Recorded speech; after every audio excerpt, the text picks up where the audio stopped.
Bonjour, je m'appelle Dana, je voudrais partager ma douleur avec toi et je te serais reconnaissante d'écouter mon histoire jusqu'au bout. Elle raconte comment je me suis retrouvée seule avec un enfant. Le fait est que j'étais enceinte de lui, mais je n'étais pas sa vraie mère. Je sais, ça a l'air assez compliqué, alors je vais commencer par le début. J'avais 25 ans et je louais un appartement avec mon amie Lisa. C'était une époque merveilleuse. Lisa était ma meilleure amie depuis l'université. Nous étions donc très proches. Et les choses sont devenues encore plus cool quand elle a commencé à sortir avec mon deuxième meilleur ami, Jim. Je l'avais rencontré quand j'avais commencé l'escalade. Nous avons débuté ensemble et nous sommes immédiatement devenus amis. Ensuite, il est souvent venu nous rendre visite et j'étais très heureuse puisque je passais tout mon temps avec mes deux meilleurs amis. Mais les choses ont commencé à changer lorsque Jim et moi avons commencé à participer à différentes compétitions d'escalade. Je parle de notre relation. C'est comme si nous étions devenus plus que de simples amis. Je pense que c'est parce que nous grimpions ensemble et que nous étions donc mutuellement responsables de la vie de l'autre. Cette tension émotionnelle nous a vraiment affectés. Un soir, alors que nous étions en compétition, Jim est venu me voir dans ma tente. Nous avons parlé jusqu'au petit matin et j'ai fini par l'embrasser. Et il m'a embrassé en retour. Nous avons alors réalisé que nous étions amoureux l'un de l'autre. Mais nous ne savions pas quoi faire car Lisa était ma meilleure amie et je ne pouvais pas la trahir. Mais mes sentiments pour Jim étaient très forts et nous voulions garder notre relation. Nous avons donc décidé de cacher nos sentiments à Lisa jusqu'à ce que nous trouvions une meilleure solution. C'était difficile à cacher étant donné que Lisa et moi partagions un appartement. Mais en même temps, l'escalade était un excellent alibi. Nous pouvions dire que nous devions aller nous entraîner, mais au lieu de ça, nous nous retrouvions dans un café, au cinéma ou même chez Jim. Mais je dois dire qu'il y a eu quelques moments où nous avons failli nous faire prendre. Un jour, nous étions dans ma chambre et nous avons entendu Lisa rentrer à la maison. Elle avait quitté le travail plus tôt pour une raison quelconque, et Jim a dû se faufiler hors de l'appartement par l'escalier de secours. Mais après tout, nous étions des grimpeurs et nous avons apprécié le frisson. Bien sûr, j'avais un peu mauvaise conscience de trahir ma meilleure amie. Mais chaque fois que j'étais avec Jim, j'oubliais tous mes problèmes. Et j'étais juste absorbée par mon amour pour lui. Nous avons donc vécu ainsi pendant près de 6 mois. Mais ensuite, il s'est passé quelque chose qui a tout changé, de façon dramatique.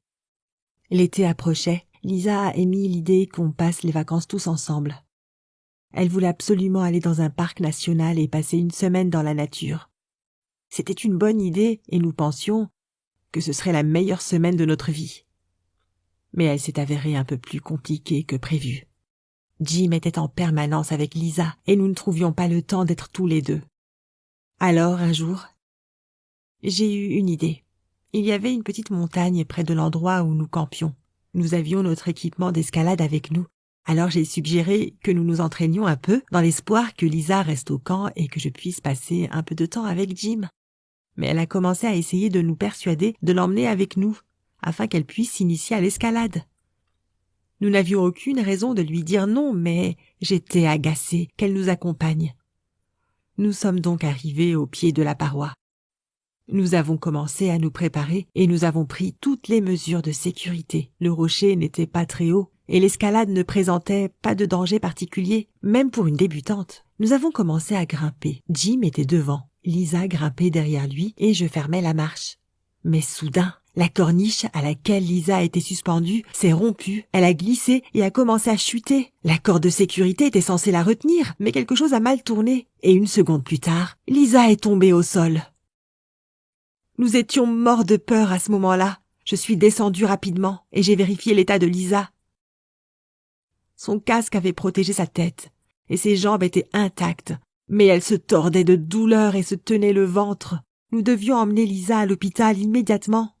Jim l'a portée à la voiture et nous nous sommes précipités jusqu'à l'hôpital le plus proche. Pendant tout le trajet, Lisa gémissait et disait qu'elle avait mal à l'estomac. Dieu merci, nous sommes arrivés très vite et elle a été prise en charge pour un examen. J'ai failli devenir folle pendant l'attente des résultats. J'étais en train de repasser dans ma tête le moment où j'avais passé en revue l'équipement de Lisa. Et à chaque fois, j'arrivais à une conclusion décevante. J'étais très irritée qu'elle soit venue avec nous, et il était possible que j'ai fait le contrôle négligemment et raté quelque chose. Cela avait eu de terribles conséquences, et la santé de ma meilleure amie était désormais en danger. Bientôt le médecin est sorti, et nous a annoncé la terrible nouvelle. Lisa était enceinte et avait perdu son bébé à cause de l'impact sur le sol. Le pire, c'est que les dégâts étaient irréversibles, et qu'il était désormais peu probable qu'elle puisse à nouveau avoir des enfants. Ça a été un terrible choc pour nous tous. Nous pouvions à peine nous parler.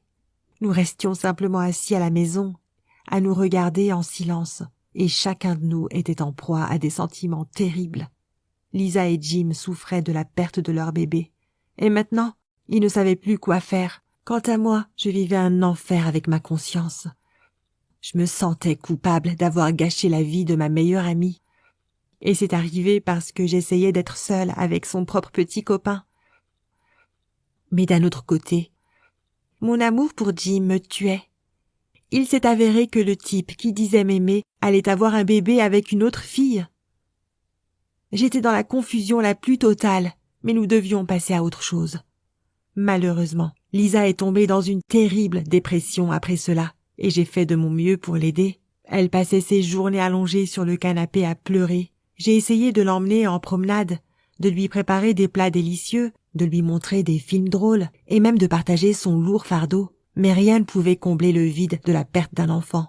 Et puis, un jour, elle a enfin rompu le silence, et a dit qu'il y avait quelque chose qui pourrait la rendre heureuse. Elle et Jim attendaient avec impatience d'avoir un bébé depuis des mois, mais maintenant qu'elle avait raté sa chance, il n'y avait qu'une seule issue, une mère de substitution, et elle m'a demandé d'être sa mère porteuse. Pour être honnête, j'ai paniqué à ce moment-là. Je n'étais pas prête à porter un enfant pour eux, d'autant plus que j'aimais toujours Jim, malgré le fait que je venais d'apprendre que je n'étais qu'une aventure passagère pour lui. Alors j'ai refusé. Et Lisa s'est mise en colère contre moi. Ses yeux irradiaient une sorte d'énergie maléfique, et j'avais l'impression qu'elle allait me brûler vive. Puis, elle a commencé à me crier dessus et à me dire qu'elle savait que Jim la trompait avec moi, et qu'elle le supportait parce qu'elle avait peur de le perdre. Elle voulait faire passer leur relation au niveau supérieur au moyen d'un enfant, pour que son petit ami m'oublie à jamais. Mon Dieu! Je voulais m'enfoncer dans le sol de honte. Elle savait tout, depuis tout ce temps. Puis, elle m'a lancé un ultimatum. Je devais être leur mère porteuse, sinon elle irait à la police et leur dirait que l'accident sur le rocher avait été orchestré par mes soins pour me débarrasser d'elle et lui piquer son petit ami, ce pourquoi j'irais probablement en prison. Je ne semblais pas avoir le choix. Alors après un mois de visite chez le médecin, de préparations diverses et d'opérations, j'étais enceinte. Ces 9 mois ont été les plus durs de ma vie. Je ne savais pas que les femmes enceintes pouvaient avoir autant de problèmes. J'avais constamment des nausées, j'avais mal au dos, je n'arrivais pas à dormir, et bien d'autres complications. De plus, mes hormones faisaient grandement fluctuer mon humeur. Bref, je me sentais très mal à l'aise. Mais je n'étais pas la seule à avoir des difficultés pendant cette période. Pendant ces 9 mois, Jim a été déchiré entre Lisa et moi. Elle était toujours déprimée et il essayait de lui remonter le moral. Mais en même temps, je le chargeais de petites commissions. Et il avait du mal à assurer son double rôle. Bientôt, il a commencé à se fatiguer, si bien que je me suis retrouvée toute seule. Le fait est que j'étais constamment en train d'hésiter dans mes sentiments. Un jour, mes hormones me faisaient croire que j'aimais Jim, et le lendemain, je le détestais de tout mon cœur. De toute évidence, il n'avait pas la patience de nous gérer, Lisa et moi. Alors un jour, il a dit qu'il n'était pas prêt pour ce genre de vie et qu'il voulait se consacrer au sport.